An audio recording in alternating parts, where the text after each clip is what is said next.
She made me doubt my worth. I made her watch him be loved correctly by the man she swore was hers forever. The dress was perfect. Navy blue, knee-length, modest neckline. Nothing too flashy. Nothing that could be too much. Even so, I looked at my reflection in the mirror and heard her voice.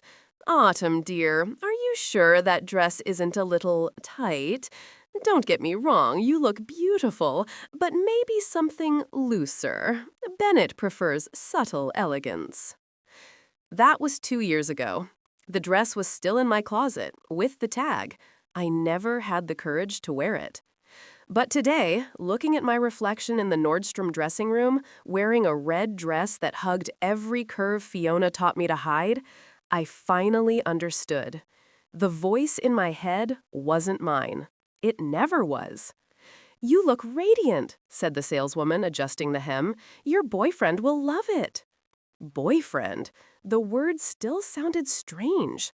6 months ago, I was convinced that no one else would want me, that Bennett was generous in accepting me with all my flaws, that divorce was the end of any chance for happiness. Fiona ensured I believed that. "Autumn, don't be dramatic," she said when I announced I wanted a divorce. We were at the Caldwell family Christmas dinner. Of course it was at Christmas dinner, because Fiona had a knack for choosing the worst times. "Marriages go through difficult phases. You can't just give up because Bennett forgot your birthday again. You need to be more understanding, more flexible, more—" "More what, Fiona?" I finally exploded, 5 years of silence breaking like a dam. "Thinner? More successful? More interesting? More like you?" The silence in the room was deafening. Bennett's mother dropped her fork. His father cleared his throat uncomfortably. And Bennett? Bennett stared at his plate as if the scalloped potatoes were the most fascinating thing in the world. Fiona smiled. That smile I knew so well. Part pity, part triumph. "Autumn, dear, I think you're having a moment. Maybe you should go cool down." And I went, as I always did, as I always obeyed. But this time, I didn't come back. I grabbed my purse, my keys, and left. The next morning, I called a lawyer. Now, 6 months later, I stood in the apartment I shared with Holden, my boyfriend, it still felt strange to say, holding the invitation that arrived in the mail. Caldwell Family Annual Gathering. All are welcome, including significant others. The handwriting was Fiona's. Of course it was. "You don't have to go," Holden said, appearing behind me and wrapping his arms around my waist. His chin rested on my shoulder, and I allowed myself to relax into that embrace, something that took months to learn to do without flinching, without wondering if I was being too needy. I know. "But you want to go." I do. And it was true. For the first time in years, I wanted to walk into that house with my head held high. I wanted Fiona to see me. Really see me. Not the broken Autumn who left that house last Christmas, but the Autumn I was becoming. "Then let's go," Holden said simply. No questioning, no judging, just support. This was new. So new that sometimes I still expected the criticism. The "but," the "are you sure?" laden with doubt. Bennett always had a but. "Of course you can take on that project, but are you sure you can handle it? You get so stressed sometimes." "I love you, but you need to understand that Fiona only wants what's best for us. She's my sister." "You look beautiful, but maybe a little less makeup. You know, I prefer the natural look." Each but was a small death, a small diminishment. Until I became so small, I practically disappeared. Therapy with Piper began 3 weeks after the divorce. I was in her office, huddled on the brown leather sofa, trying to explain why I felt so empty. "It wasn't abuse," I said for the third time that session. "Bennett never hit me, never yelled. He just agreed with Fiona. And Fiona was just trying to help me be better." Piper wrote something down. Then she looked at me with those calm brown eyes I had learned to trust. Autumn, tell me something. If a friend of yours came to you and described her marriage, the constant comments about weight, appearance, career, the husband who never defended her, the sister-in-law who made her feel inadequate in every interaction, what would you tell her? I opened my mouth, closed it, because I knew the answer. I would tell her she was being abused, that she needed to leave, that she deserved better. This is different, I whispered. Why? Because maybe Fiona was right. Maybe I really do need to improve. Maybe I'm not good enough. Piper leaned forward. Autumn, do you know what gaslighting is? I think so. When someone makes you doubt your reality. Exactly. And do you know what systematic emotional abuse is? She didn't wait for my answer. It's when someone, consistently and deliberately, destroys your self-esteem, your confidence, your sense of worth, all while pretending to be helping. And when there's a partner who allows it, who chooses not to defend you, who chooses their comfort over your emotional safety, that's complicity. The words hit me like physical blows. My chest tightened. My hands began to tremble. I'm not a victim, I managed to say. No, Piper agreed. You're a survivor. And now you need to decide what to do with that survival. I met Holden 4 months after that session. He was a client. He needed design for his environmental company's website. Our first meeting was via Zoom, and I was prepared to be professional, distant, secure. But then he smiled, a genuine smile that reached his blue eyes, and said, "Your designs are incredible. Seriously, you have real talent." No but, no qualification, just a compliment. I was so stunned I forgot to respond for 5 full seconds. Sorry, I finally said. Were you saying something? That you're talented, and that I'm excited to work with you. He paused. Are you okay? You went pale. I'm fine. I'm just not used to direct compliments. Something changed in his face, an understanding, a softness. Well, you should be, because you clearly deserve them. 3 months later, we were dating, and for the first time in years, I was learning what it was like to be seen, truly seen, not as a project for improvement, not as a reflection of someone else's insecurities, but as myself. And now, holding that invitation, I realized Fiona needed to see me too, needed to see what she couldn't destroy. But as I planned to go to that gathering, a small voice, not Fiona's voice, but my own voice, finally emerging, whispered, "Why do you need to prove anything to her? Why does her opinion still matter?" I didn't have an answer yet, but I had 3 weeks until the gathering to find out. What I didn't know was that Bennett already had his own answer, and that he was about to complicate everything. Bennett showed up at my door 2 days after I RSVP'd for the family gathering. I was working, finalizing a logo for a tech startup, when the doorbell rang. Holden was traveling for work, so I was alone, which, in retrospect, Bennett probably knew. He was always good with timing. Autumn, he looked different, thinner, deep circles under his eyes. His hair needed a cut. Can I come in? Just 5 minutes? I should have closed the door. I should have said no. Instead, I let him in. Old habits die hard. He stood in the living room, looking around as if cataloging every change.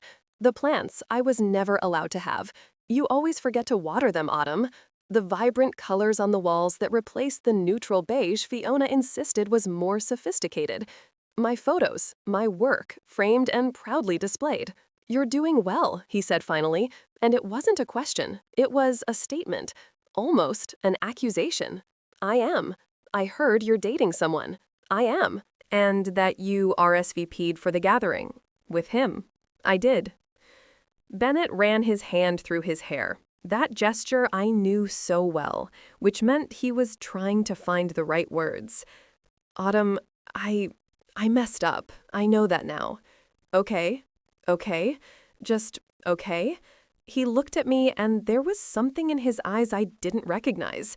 Desperation? I'm trying to apologize here. I hear you, and I accept your apology. But, I smiled humorlessly, no buts, Bennett. I accept, you're forgiven. But it doesn't change anything. It could change. He took a step closer. We could try again. Do it differently this time. I would do it differently. I would defend you. I would put you first. You should have done that when we were married. I know, and I'm sorry, but people change, Autumn. I've changed. Changed? I tilted my head. What changed exactly? Did you finally realize Fiona was destroying me? Or did you finally realize you lost something you wanted to keep? He was quiet, and in that silence, I had my answer. You need to go, I said. Autumn. Bennett, you had 5 years to defend me, 5 years to see me, to value me. You chose not to. And now that I'm happy, now that I've found someone who sees me without me having to beg for it, you want to come back? I took a deep breath. No. The answer is no. He stood there, looking like a man who just realized he lost something he can't get back. Good. Let him feel that. Let him carry that. Fiona was wrong about you, he said finally, his voice broken. You weren't the problem. Never were. I know. But thank you for finally saying it. After he left, I called Piper. Emergency session. He came to you, she said, not as a question, and said he changed. How did you know? Because it's the pattern. The person who diminished you loses control, sees you thriving, and suddenly changed, suddenly realized. But Autumn, she paused.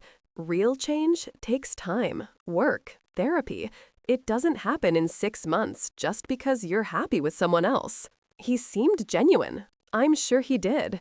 And maybe part of him is. But you have to ask, did he change because he did the internal work or because he lost what he had? I knew the answer, and it hurt. Not because I still loved him. That love slowly died over 5 years of small cruelties. But because it hurt to realize he only valued me when he no longer had me. I'll see him at the gathering, I said, with Fiona, with the whole family. And how do you feel about that? Scared, but also powerful? It's strange. Part of me wants to prove something, to show that I'm better off without them. But another part wonders why I still need their validation. Those two parts can coexist, Piper said gently. You can want to show your strength and question why you need to show it. Growth isn't linear. Holden came back that night. I told him about Bennett. How do you feel? Was his first question. Not, what did he want, or do you still have feelings for him? Just genuine concern for my emotional state. Confused, sad, relieved, all at once. He pulled me onto the couch, his arms around me. Do you want to cancel the gathering? We don't have to go. No, I want to go, but, I paused, but not to prove anything to them. To prove to myself that I can be in that space and not shrink, that I can see Fiona and not hear her voice in my head. Then let's go. But Autumn, he made me look at me, you don't need to prove anything. You're already amazing, with or without their validation. I started to cry. Not sad tears, tears of relief, of being seen, of being loved unconditionally. 3 days before the gathering, I received a message from an unknown number. Autumn, it's Fiona. We need to talk. Before the gathering. Please. It's important. I showed it to Holden. Trap, he said immediately. Probably. But you're going anyway. I am. Because I need to hear what she has to say. I need closure? I don't know, but I need to. We met at a neutral cafe. Fiona arrived punctually, impeccably dressed as always, gray suit, hair in a perfect bun, flawless makeup. But there was something different. Her eyes were red. Her hands trembled slightly as she held her coffee cup. Thank you for coming, she said. What do you want, Fiona? She took a deep breath. I need to apologize to you. The world tilted. What? For what I did to you. For all those years. Her voice broke. I destroyed you, systematically, and I knew what I was doing. My heart pounded. Why? Because I was in love with Bennett. The words came out in a whisper. Always have been, since we were teenagers. And when he married you, when he chose you, I couldn't bear it. The revelation hit me like a train. Suddenly, everything made sense. Every comment, every criticism, every moment of diminishment. So you tried to make me not good enough, I said slowly, so that he would eventually leave me. Yes, tears streamed down Fiona's face now. And it worked. You filed for divorce, and I thought I would finally have my chance. But he didn't want you. No, he realized what I did, what we did, and he hates me now. Cut off contact completely. And I deserve it. I know I deserve it. I sat there, processing. Part of me wanted to scream. Part wanted to cry. But most of me felt pity. Fiona, you destroyed 5 years of my life because you were in love with your brother? I know how that sounds. I know it's sick. I'm in therapy now, trying to understand why I became this. And you think an apology fixes it? No, I know it doesn't fix it. But I needed you to know that it wasn't your fault. Never was. You were always good enough, more than good enough. And I stole years of your life because I couldn't deal with my own issues. I stood up to leave. Then I stopped. Fiona, I forgive you. Not because you deserve it, but because I deserve peace. But don't misunderstand me. Forgiving doesn't mean forgetting. It doesn't mean we'll have any kind of relationship. It just means I won't carry the weight of your hatred anymore. If you're enjoying this story, like and subscribe to the channel. Share in the comments if you've ever dealt with someone who made you doubt your worth. The family gathering was in 2 days when Bennett showed up again. This time at my studio, the small space I rented 3 months ago, my first own office. How did you find out where it is? I asked, not getting up from my drawing table. Fiona told me, before I cut contact with her. He looked around, and there was something on his face. Pride? Regret? Your own studio. That's amazing, Autumn. Thank you. You always wanted this, and I always said it was too risky, that you should wait until we had more financial stability. He laughed bitterly, as if stability was more important than your dreams. Bennett, what do you want? Fiona told me about your conversation, about what she confessed. He approached. Autumn, I didn't know. I swear I didn't know she felt that way about me. But you knew she was destroying me, and you let her. I know, and there's no excuse for that. He stopped in front of my desk. But I need you to understand. I didn't let it happen because I agreed with her. I let it happen because I was a coward. Because confronting Fiona meant confronting my family. And I chose the easy way out. And now? Are you being brave now? I'm trying. I cut Fiona out of my life. I told my parents that what she did was abuse. That what I did, allowing it, was complicity. His voice broke. And they didn't believe me. They said I was being dramatic, that Fiona only wanted to help. So I cut them out too. This surprised me. Bennett adored his family. He built his entire identity around being the good son. Why? Because I finally understood. You didn't leave because you stopped loving me. You left because you were drowning, and I was holding your head underwater. Tears streamed down his face now. And I can't be around people who think that's acceptable. For the first time, I saw Bennett truly broken. Not the performative version of sadness he showed when he wanted something, but genuine, ugly, devastating pain. I'm sorry, I said, and it was true.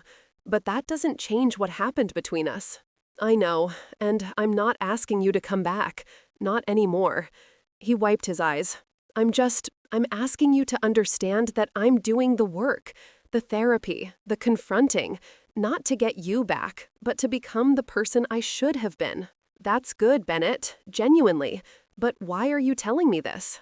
Because the gathering is in 2 days, and Fiona will be there, and my parents will be there, and they'll try to make you look crazy. They'll say you're dramatic, that you're exaggerating, and he took a deep breath, and I'm going to defend you, publicly. For the first time, I'm going to tell the truth. I told Holden everything that night. He's changing, Holden said, but his voice was cautious. Or is he performing change to get you back? I think it's genuine, but I also think he only woke up because he lost everything, and that makes me wonder, if he still had me, if Fiona had never confessed, would he have changed? Probably not. Exactly. I rested my head on his shoulder, and that makes me sad. Not because I still love him, but because 5 years could have been different if he had done the work sooner. You still want to go to the gathering? More than ever. Because now I understand. It's not about proving anything to them. It's about proving to myself that I can be in that space and not shrink, that I can hear their apologies or accusations and leave whole. Then let's go. But Autumn, Holden made me look at him. If at any point you want to leave, we will. No questions asked, no judgment. But Autumn, if you shrink for a moment, that doesn't mean you failed. It means you're human, and that healing isn't linear. The morning of the gathering, I woke up to a message from Fiona. I won't be there. I can't face you. I can't face Bennett. But I want you to know, my parents know the truth now. Bennett told them everything, and they're in denial. They're going to try to make you look crazy. Just be prepared. I told it to Holden. We had coffee. She's running, he said. She is, but she's also warning me. That's something. Do you still want to go? I looked at the red dress hanging on the closet door. The dress I would never have worn when I was married to Bennett. The dress Fiona would have called too flashy. I do, because it's not about Fiona anymore. It's about Bennett's parents, about the family who made me feel like I would never be good enough. And I need to see them and realize their opinion doesn't define me. The Caldwell house was exactly as I remembered it. Large, impeccable, cold. The kind of house that felt more like a museum than a home. Bennett met us at the door. He looked at Holden, really looked, assessing, and then extended his hand. You must be Holden. I'm Bennett. I know who you are, Holden said, but shook his hand anyway. Can I speak with Autumn? Alone. Just a minute. I looked at Holden, who nodded. I'll be right here. Bennett led me to the side garden, the same place where, 5 years ago, he proposed to me. I know what you're thinking, he said. Why here? The irony isn't lost on me. Autumn, before we go in, there's something you need to know. He took a deep breath. My parents are going to try to make you seem unstable. They'll say you are always too sensitive, that you misunderstood Fiona's loving concerns, and they'll paint me as a victim, poor Bennett who was abandoned by an ungrateful wife. Why are you telling me this? Because when they do that, I'm going to contradict them, publicly, and it's going to get ugly, and I don't want you to be caught off guard. Bennett, you don't have to do this for me. I'm not doing it for you. I'm doing it for me, because if I don't do this now, I'll carry the cowardice for the rest of my life. He looked at me, and there was a clarity in his eyes I'd never seen before. You deserved me to do this 5 years ago, but at least I can do it now. We walked in together. The room was full. Aunts, uncles, cousins. Everyone stopped talking when they saw me. Bennett's father, Gerald, approached first. Autumn, what a surprise to see you here. His tone made it clear it wasn't a welcome surprise. Gerald, thank you for including me in the invitation. Well, family is family, even when it separates. He looked at Holden with thinly veiled disdain. And you brought a guest. This is Holden, my boyfriend. How quickly you moved on, Bennett's mother, Constance said, appearing beside her husband. Barely divorced and already with someone else, but I suppose that explains a lot. The venom in her voice was palpable, and for a moment, just a moment, I felt Fiona's voice coming back. You're too fast, too dramatic, too sensitive.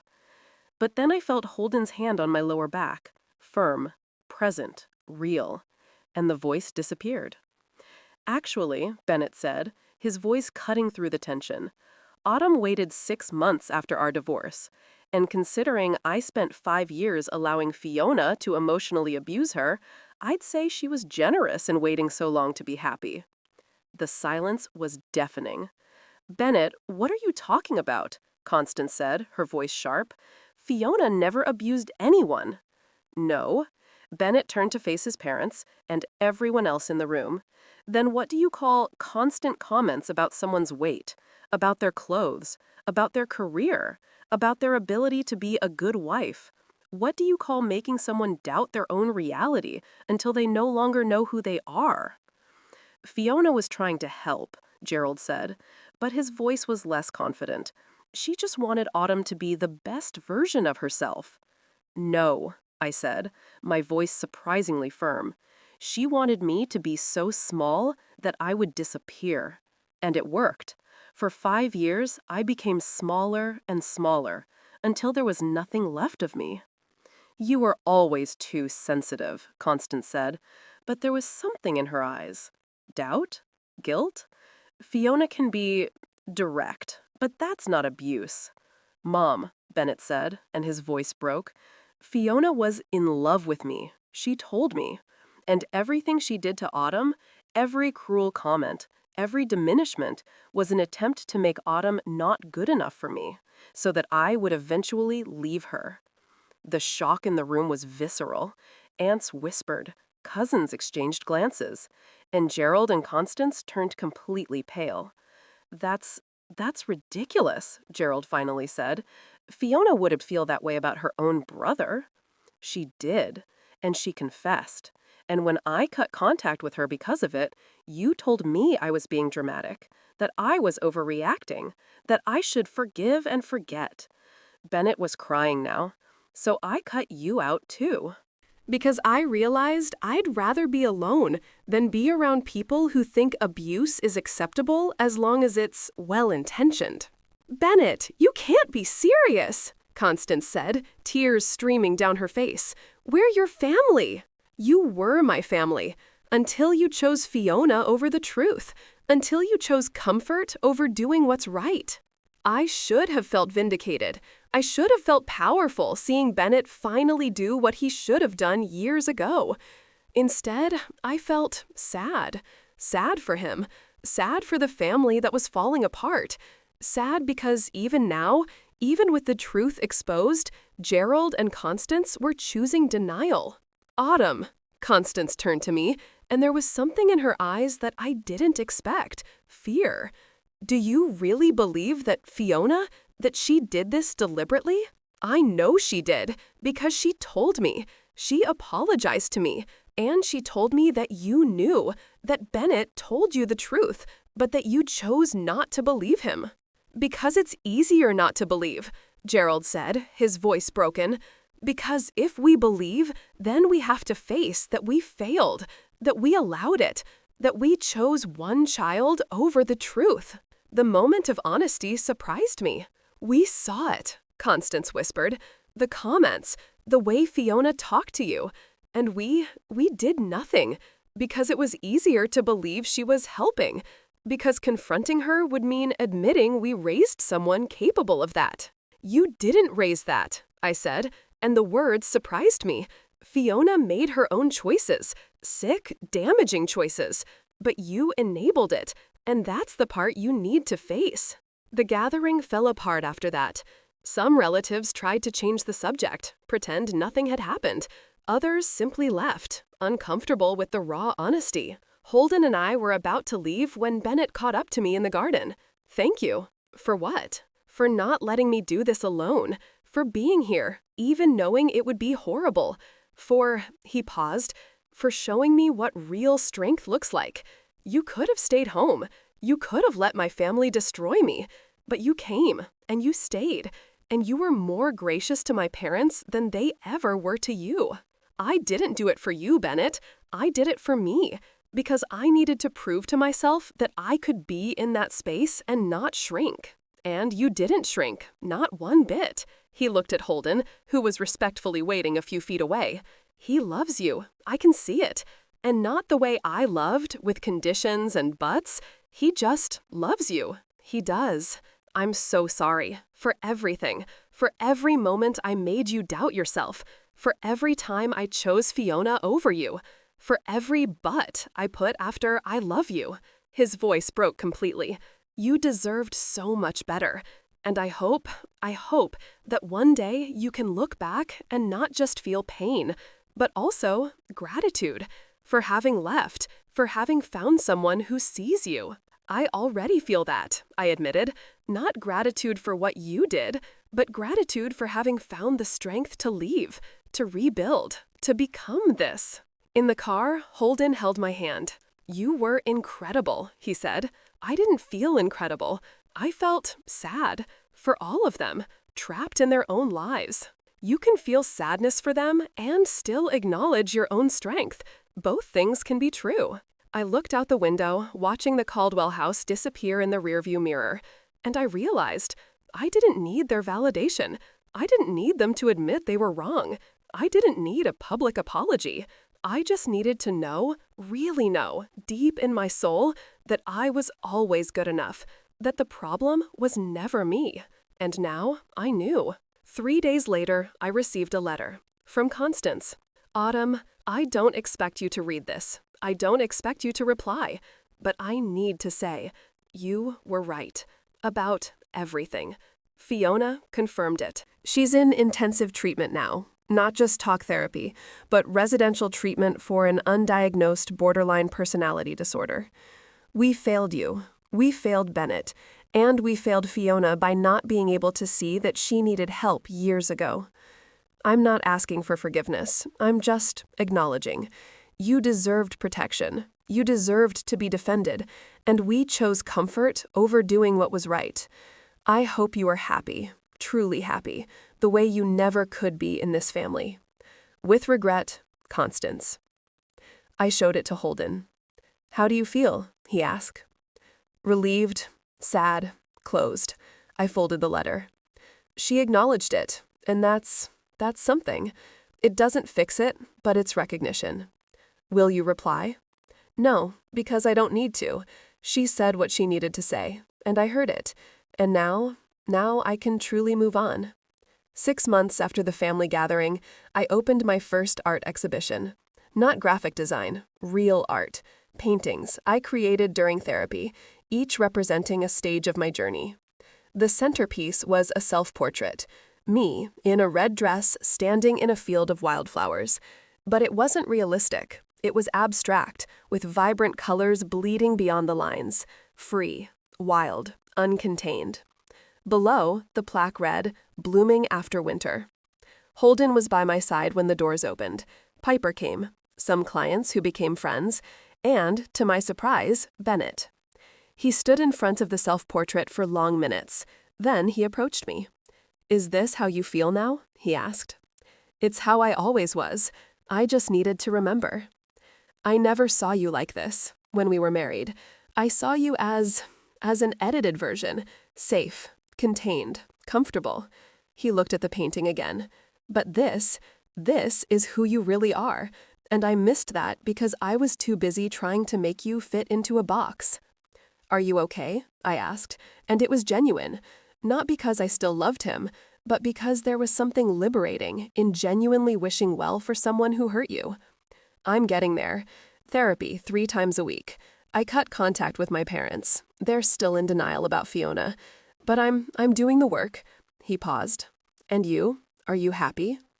I looked at Holden, who was talking to Piper, laughing at something she said. I looked at the walls filled with my work. I looked at the people who came to support me, not because they had to, but because they genuinely cared. "I am," I said, "truly happy." "Good. You deserve it." Bennett started to walk away, then stopped. "Autumn, thank you for not letting me continue to be a coward, for forcing that confrontation. It changed my life." "I didn't do it for you." "I know, but it changed anyway." The exhibition was a success. I sold 8 pieces, I received 3 commissions, and, more importantly, I received messages from women who saw my work and saw themselves in it. "Your art made me realize I'm in an abusive relationship," one woman wrote. "Thank you for showing me there's life after." Another said, "I felt so seen, as if you had painted my journey." These messages meant more than any sale, because I realized my pain was not in vain. My journey could help others find their own. 3 months later, Holden and I were making dinner when he became quiet. "What is it?" I asked. "I was thinking about Bennett, about how he showed up at your exhibition. And? And I wasn't jealous, not at all, because I know, truly know, that you chose to be here, with me, not because I'm better than him, but because we are better together. We are. And I was thinking," he paused, nervous in a way I'd never seen. "I know you went through a marriage that destroyed you. I know the word marriage probably scares you.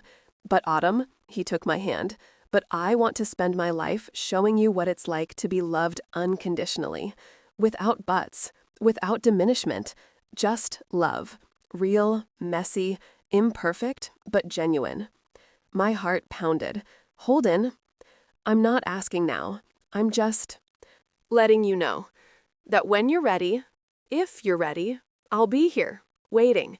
Not because you need me to be complete, but because choosing to be together every day is the most beautiful thing I can imagine." I started to cry. "I am ready. Not for marriage now. You're right, the word still scares me. But I'm ready to know that there's a future, that this is real, that it won't disappear." "It won't, I promise." 1 year after the family gathering, I received another letter, this time from Fiona. "Autumn, I'm writing from treatment. 6 months here, 6 more to go. I'm doing the real work now, not just talk therapy, but intensive treatment for undiagnosed borderline personality disorder. I'm not writing to ask for forgiveness. You've already given me more grace than I deserve. I'm writing to say thank you for not destroying me when you could have, for giving me space to implode on my own and then, slowly, begin to rebuild. I learned something here. Hurt people hurt people. But that's not an excuse. It's just an explanation. And the explanation doesn't erase the damage. You were always good enough, more than good enough. And I spent years trying to make you believe otherwise because I couldn't face my own inadequacy. I hope you are happy. I hope you never again let anyone make you doubt yourself. And I hope that, perhaps, your story can help others recognize emotional abuse before it's too late. With genuine regret and hope for healing. Fiona." I didn't reply, but I kept the letter, not as a trophy or validation, but as a reminder.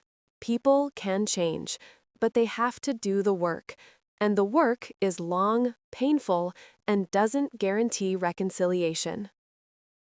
2 years after the divorce, Holden and I got married. Letting you know that when you're ready, if you're ready, I'll be here, waiting. Not because you need me to be complete, but because choosing to be together every day is the most beautiful thing I can imagine. I started to cry. I am ready. Not for marriage now. You're right, the word still scares me. But I'm ready to know that there's a future, that this is real, that it won't disappear. It won't, I promise. 1 year after the family gathering, I received another letter, this time from Fiona. "Autumn, I'm writing from treatment. 6 months here, 6 more to go. I'm doing the real work now, not just talk therapy, but intensive treatment for undiagnosed borderline personality disorder. I'm not writing to ask for forgiveness. You've already given me more grace than I deserve. I'm writing to say thank you for not destroying me when you could have, for giving me space to implode on my own and then, slowly, begin to rebuild. I learned something here. Hurt people hurt people. But that's not an excuse, it's just an explanation. And the explanation doesn't erase the damage. You were always good enough, more than good enough, and I spent years trying to make you believe otherwise because I couldn't face my own inadequacy. I hope you are happy. I hope you never again let anyone make you doubt yourself.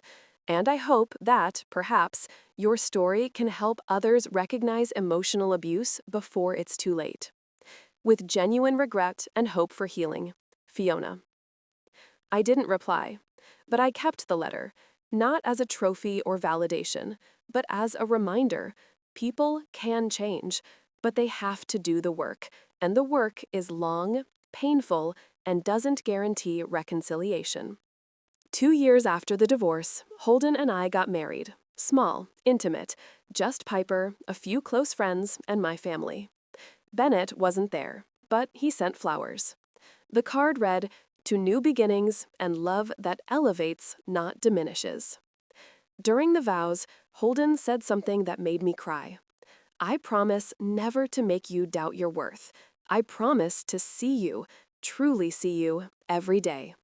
I promise that my love will never have buts, just love. Pure, simple, unconditional." And I promise not to shrink. I promise to take up space. I promise to remember my worth even on difficult days. And I promise that if you ever make me feel small, I will speak up. Because I've learned true love doesn't diminish, it expands. Today, 3 years after that devastating family gathering, I have my own thriving studio. Holden and I are expecting our first child. And I finally understand. The best revenge wasn't making Fiona or Bennett watch me be happy. It was becoming so complete, so secure in my worth, that their opinion ceased to matter completely. Because in the end, they weren't watching. I was living, and there's a huge difference. This story shows us that not every betrayal needs to end in spectacular revenge. Sometimes, the greatest victory is simply refusing to let someone else's pain define our worth. Autumn was systematically destroyed by years of emotional abuse disguised as help. But her journey wasn't about making Fiona pay. It was about rebuilding herself so completely that Fiona's words lost their power. Because in the end, true triumph doesn't come from making our abusers suffer. It comes from refusing to let the abuse define us. It comes from choosing, every day, to believe in our own worth, even when voices from the past whisper otherwise. Bennett finally woke up and did the work. Fiona finally sought help. But Autumn didn't need to wait for their redemption to find her own. And that is the most powerful lesson. Your healing does not depend on the remorse of those who hurt you. If this story touched your heart, subscribe to the channel for more inspiring stories. Let us know in the comments, have you ever had to rebuild your sense of self-worth after someone tried to destroy it? How did you find your strength? Always remember, you are stronger than the words of anyone who tried to diminish you. And you? What do you value more? Revenge that brings temporary satisfaction, or healing that brings permanent freedom? Because in the end, only one of these paths leads to true peace. You were always good enough. Always were. And anyone who tried to make you doubt that was projecting their own insecurities. Don't let their pain become your truth.